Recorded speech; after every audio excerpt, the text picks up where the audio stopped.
जैसा कि आप सभी जानते हैं कि इस वक्त जम्मू कश्मीर प्राकृतिक आपदा से जूझ रहा है। हर जगह पर भूस्खलन हो रहे हैं, हर जगह लैंडस्लाइडिंग के कारण लोगों के घर तबाह हो गए। बिजली पानी वहां पर नहीं मिल रहा, सड़कें टूट गई। लगातार बारिश जो है वो जम्मू कश्मीर में इस वक्त उसका सिलसिला लगातार जारी है। अगर हम बात करें अखनूर सेक्टर की, तो अखनूर सेक्टर के लोग भी इससे काफी प्रभावित हुए हैं। वहां पर भी देखा गया कि कई घर जो है वो पूरी तरह से उजड़ चुके हैं, लोगों के घर के अंदर पानी आ गया। वहां पर पानी पीने के लिए लोगों को नहीं मिल रहा है, लाइट वहां पर नहीं मिल रही है। तो वहीं पर आज हमारे साथ नाम सिंह मनाज जी हैं, जो कि ऑल इंडिया मनहास महासभा के प्रधान हैं। उनसे हम बातचीत करेंगे और वहां की मुश्किलों का जायजा लेंगे। इनसे पूछेंगे कि क्या क्या वहां पर लोगों को समस्याएं आ रही हैं। और आप देख सकते हैं कि यहाँ पर जितने भी अखनूर के लोग हैं आज अपनी समस्याएं लेकर जो हैं हरनाम सिंह मन्हास जी जो हैं उनके पास आए हैं। पूरी बातचीत हम इनसे करेंगे। सर, क्या कहना चाहेंगे आप? जिस तरह से लगातार अब बारिशों का सिलसिला जारी है, लोगों को काफी समस्याएं आ रही हैं, क्या कहना चाहेंगे इसके बारे में? मैं हरनाम सिंह मन्हास ऑल इंडिया मन्हासवादी का प्रेसिडेंट हूँ और हमारे घर जो हैं खौड़ में पड़ते हैं। मैं परवाल की पूरी स्थिति एक एक घर को जानता हूँ, गढ़खाल से लेकर मीरपुर सिद्धड़, मीरपुर कोना, जो जो बॉर्डर के साथ साथ गांव पड़ते हैं। मैं एक एक घर को वहां से जानता हूँ। और कहा ये लोग बिल्कुल गरीब लोग हैं। ये गरीब ही हैं। एक साइड बॉर्डर है, दूसरी साइड पाकिस्तान है, सेंटर में एक छोटा सा जजीरा है जहां पर ये लोग बच्चे लेके रहते हैं। एक साइड चनाम है, दूसरी साइड पाकिस्तान है, सेंटर में ये छोटा सा जजीरा है जहां ये लोग अपने बच्चे लेके रात को रहते हैं। इन लोगों का जिक्र है, ये छोटे छोटे बच्चे लेके उस जजीरे में रहते हैं। जब ये फसल लगाने की कोशिश करते हैं, पाकिस्तान फायर करता है, ये बेचारे दौड़ते पीछे आ जाते हैं। जब जब कहीं दौड़ बुझ के कर देते हैं थोड़ी बहुत खेती, जब कटाई का टाइम आता है, अभी कंबाइन ने वहां पहुंचती भी नहीं है तो पाकिस्तान पहले फायरिंग शुरू करता है। मुझे बताओ ये लोग कहां से खाएंगे? इनका फसल कोई नहीं लगता है। ये बाढ़ तो जो पानी का बखार आया है तो आज आया ना, इनके लिए 12 महीने यही हिसाब है। जब फसल लगानी है आगे से फायरिंग, इधर से दरिया चना। जब फसल काटनी है आगे से फायर, इधर दरिया चना। जो ये लोग बेचारे इन्हीं गरीबी के मारे हुए हैं। मैं कल गया था चक्कर लगा के, और मेरी गाड़ी आगे भी नहीं जा सकी। मैं पीछे से ही वापस आ गया ताकि माला बेला चिकने पोस्ट है हमारी, उससे पीछे ही दरिया ने एक रास्ता बना लिया था। तो मैं छोटी गाड़ी ले गया था, मैं आगे नहीं जा सका वहां से। मैं कल परसों फिर जाके दौरा करूंगा, लास्ट मीरपुर गढ़खाल से लेकर मीरपुर कोने तक पूरा दौरा करूंगा गांव का। और फिर मैं आकर गवर्नमेंट के आज मैं ये बता रहा हूँ, प्रशासन को चाहिए, हमारे जो आज डीसी साहब जहां जम्मू बैठे हुए हैं, मैंने देखा उनको गली गली एक कूचे कूचे में झुग्गियों में जाकर मुआयना कर रहे हैं कि लोगों का कितना नुकसान है। ये पहली बार मैंने ऐसे डीसी साहब देखे हैं। एक पहले वो थे हमारे डीसी साहब, एक बार आए थे, उनका नाम था चक्रवर्ती। 88 की बात है। ये तो कुछ भी नहीं बाढ़ आई है। मैं खुद गया था घरों में, लोगों के परिवार घर घर में फिरा था, और वो इतनी जबरदस्त बात, मतलब बाढ़ आई थी, लोगों को एक सुई भी निकालने का टाइम नहीं मिला था। और उन्होंने चक्रवर्ती डीसी साहब ने हेलीकॉप्टर पे लोग निकाल कर हाई सेकेंडरी खौड़ में कैंप लगाया था।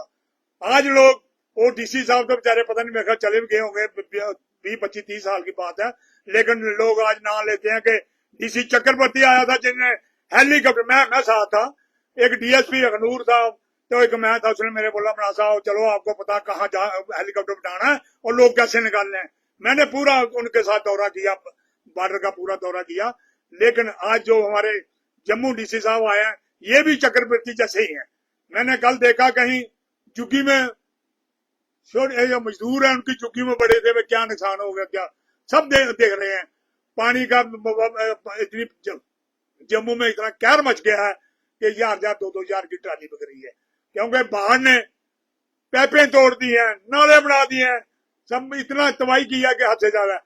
लेकिन एडमिनिस्ट्रेशन बड़ी दौड़ दूर से काम कर रही है। मैं डीसी साहब से रिक्वेस्ट करता हूँ, सर एक बार लोगों की डिमांड है। कल भी मुझे लोग फोन करके बोल रहे थे कि इमरान साहब डीसी साहब को बोलोगे हमारा देखो वहाँ क्या क्या हुआ है। मैं भी डीसी साहब से ये रिक्वेस्ट करता हूँ, सर ये परगवाल का इलाका जो है बड़ा पछड़ा हुआ इलाका है, आप खुद जाकर देखिए भाई इनकी लोगों की क्या हालत है।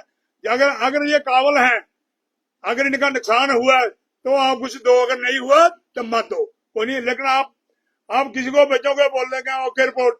आप सर लोगों की डिमांड है, कल परसों आज रात को भी फोन कर रहे थे कि डीसी साहब को बोलो हमारा मतलब एक बार आप वहां खुद दौरा कर लो, तो उसके बाद फिर बाकी एडमिनिस्ट्रेशन बाकी वाली भी सारी जाएगी। मैं इतना ही कह के समाप्त करता हूँ।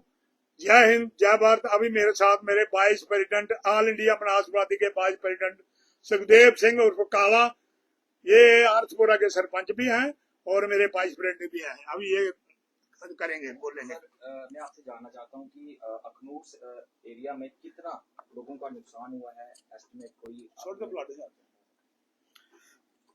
सबसे पहले मैं मीडिया का शुक्रिया अदा करता हूं कि हमारे को इतनी दूर से कवरेज करते हैं। और मेरे साथ ऑल इंडिया मनास बरादरी के प्रधान हरनाम सिंह मनास जी, जिन्होंने मेरा तो ब्यौरा दे दिया है। मैं वाइस प्रधान मनास सभा का सुखदेव सिंह मनास। जैसे कि आप देख रहे हो कि आज पूरे का पूरा जम्मू कैसी स्थितियों के बीच गुजर रहा है।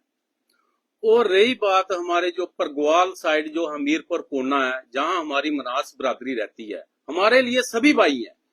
कहने का मतलब अदर कास्टें भी वहां पे रहती हैं, ज्यादा जो बरादरी रहती है मनास बरादरी है वहां पे। आज मैं डीसी साहब से एक बात कहना चाहता हूं, हमारे को बहुत खुशी भी है कि हमारी ही का मतलब कि हमारे अपने जो इधर चाहने वाले जो लोगों के बीच जो लोग बीच में हैं, इधर जो पूरे के पूरा जम्मू उनको अच्छे ढंग से बोल रहे हैं कि डीसी साहब लोगों को देख रहे हैं। मैं उनको एक बार दोबारा कहना चाहता हूं आपके माध्यम से, अगर आज लोगों का विश्वास टूटा हुआ है, आज बोलते हैं कि 70 साल में अदर जो पार्टियां थी, कांग्रेस पार्टी थी, इन्होंने कुछ नहीं किया, इसमें एनसी आई या कोई भी आई है। पर मैं बोलता हूं कि आज 10-15 साल में बीजेपी काम कर रही है। हमारे जो बॉर्डर के पछड़े हुए लोग हैं, आज तक तो उनको इन्होंने कोई रास्ता बना के नहीं दिया है। कोई रोड जो है जहां पे कहीं 1965 की ब्लैक टॉपिंग हो रखी है, उसके बाद कोई ब्लैक टॉपिंग नहीं है।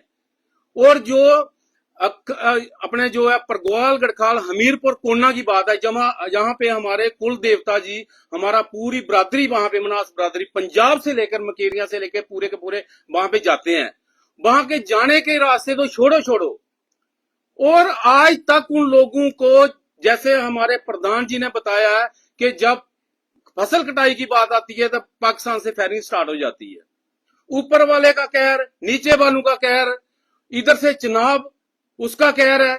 और आज तक किसी ने, आज चिट्टे की कोई तस्करी करता है उसको 35-35 लाख का पैकेज दिया जाता है। और जब हमारे लोगों की बात आती है तो सोचने के ऊपर मजबूर हो जाते हैं, पेन में मुंह में डाल लेते हैं, भाई क्या करें, इन लोगों का देना है नहीं देना। कश्मीर में बाढ़ आई, हम किसी के ऐसे मतलब के इंसानी नाते में जो इंसानी जामा जिसके बीच, हम उसके खिलाफ नहीं है, पर कहने का मतलब उनको पैकेज देने के लिए कुछ भी नहीं सोचा जाता है। आज नौकरी भी वहां पे जा रही है। और जो हमारे लोग बाढ़ के बीच, मैं बोलता हूँ कि 6 महीने के से पहले तो लाइट नहीं चलेगी वहां पर ग्वालगढ़ खाल में, क्योंकि खंबे पोल जो बिजली की वायरिंग सारी की सारी बह गई है, ट्रांसफार्मर बह गए हैं। हमारी लोगों की वहां पे सुध लेने वाला कोई नहीं है। आज हमारे आरसपुरा में लोगों ने कल बीजेपी के लोगों को, एमपी साहब को वहां से भगा के निकाल दिया है, क्योंकि लोगों का विश्वास टूट गया। और मैं डीसी साहब से एक गुहार लगाना चाहता हूं कि आप जो है, आप किसी का पार्टी के मुताज नहीं हो, आप हमारे जम्मू के डीसी हो, और आपने हमारे बॉर्डर के ऊपर जो है हमीरपुर कोना का दौरा करना है। वहां पे लोगों को, हमारे को जाने की जरूरत नहीं, अगर बोलेंगे तो हम जाएंगे, नहीं तो एक एक व्यक्ति से जाके पूछोगे उनकी कंडीशन क्या है। लोगों के चूल्हे बह गए हैं, उनके पास सिलेंडर भी नहीं है, सिलेंडर भी बह गए हैं, चूल्हे भी बह गए हैं, खाने के ऊपर दाने दाने को मुताज है। और पीछे जा जाके लोगों को पूछा जा रहा, भाई आपका क्या हुआ। उन लोगों को जाके आज कंडीशन देखो। आज जो इधर बातें करते हैं, जब बन तालाब में रात का इधर वहां पे रुका हुआ था, परसों की वहां पे भी लाइट नहीं है। पर उन बॉर्डर वालों की लोगों की, इन्होंने तो जनरेटर भी लगा रखे हैं, सब कुछ है, पर उन लोगों की हालत जानना बहुत जरूरी है। मैं डीसी साहब से दोबारा एक गुहार लगाना चाहता हूँ, इमीडिएटली 1 और 2 दिन में, मेरे को मालूम है कि आपके ऊपर भी बहुत लोड है, पर जाके 1-2 दिन में हमारे जो है परगवाल गढ़खाल के लोग हैं वहां पे हमारी टोटल मनास बरादरी, अगर हम मनास बरादरी के नुमाइंदे हमारे को चुना हुआ है, हमारा फर्ज बनता है, सभी बरादरियां अपने अपने लोगों के लिए बोलती है तो हमारा भी धर्म बनता है कि अपने लोगों के लिए हम बोलें। हमारे को किसी को झिझकाने की जरूरत नहीं है। उनकी क्या क्या नुकसान है, जमीनों के ऊपर जो अभी धान का फसल है पूरे का पूरा जो है उसके 5 पुंज 6 फीट जो है उसके ऊपर मिट्टी मतलब कि चढ़ी हुई है, और उन लोगों को कंपनसेशन दिया जाए, उन लोगों से जाके पहले पूछा जाए। कोई रोड की कनेक्टिविटी टोटली टूट गई है और उन लोगों का पूरे का पूरा ध्यान रखें, जाके उन लोगों का जायजा करें भाई उनकी कंडीशन क्या है। अखनूर वाला चना जो हमारे आरसपुरा को भी जाके उसने तबाही मचाई है, अखनूर वाला दरिया 24 घंटे उनके साथ जो है गुजरता है। अगर उससे बचते हैं तो वहां से फायरिंग स्टार्ट हो जाती है। फायरिंग का अभी तक उनको कोई कंपनसेशन नहीं दिया गया, अभी दूसरी ऊपर वाले का कहर पड़ गया। और दोबारा मैं इन्हीं शब्दों के साथ डीसी साहब को कहना चाहता हूं, दोनों हाथ जोड़ के कहना चाहता हूं कि इमीडिएटली जल्दी से जल्दी हमारे अखनूर साइड के जो है परगवाल गढ़खाल हमीरपुर कोना तक जो जितने भी हमारे लोग वहां पे बसे हुए हैं, और उन्होंने हमारे साथ जो है फोन के ऊपर जैसे भी करके कॉन्टेक्ट किया कि हमारा इधर आके हाल जानो। सर, बारिश के बाद एक और समस्या का डर है बीमारी का। सबसे बड़ा है कि अगर बारिश रुकती है तो उसके बाद बीमारियों का खतरा बढ़ेगा बहुत ज्यादा। आज आपको मैं बोलता हूँ, तभी तो डीसी साहब को बोल रहा हूँ, आज उधर परसों कल से ही जाना मुश्किल था, इतनी जो है उधर बदबू फैली हुई है वहां से। जो माल मवेशी जहां से हमारे कश्मीर तक जो चनाह दरिया पड़ते हैं, वो सारी की सारी जितने भी चनाह दरियाओं का पानी है वहां अखनूर से होकर निकलता है, जाता परगवाल और गढ़वाल को जाके वहां पे टच करता है। वो सारे का सारा जितना माल मवेशी जो भी डेड बॉडी जैसी भी है, सभी डेड बॉडी तो लेके चले गए हैं, पर जो है माल मवेशी उसको कोई नहीं उठा रहा है, उससे बीमारी का बहुत ज्यादा खतरा है। जय हिंद, जय भारत।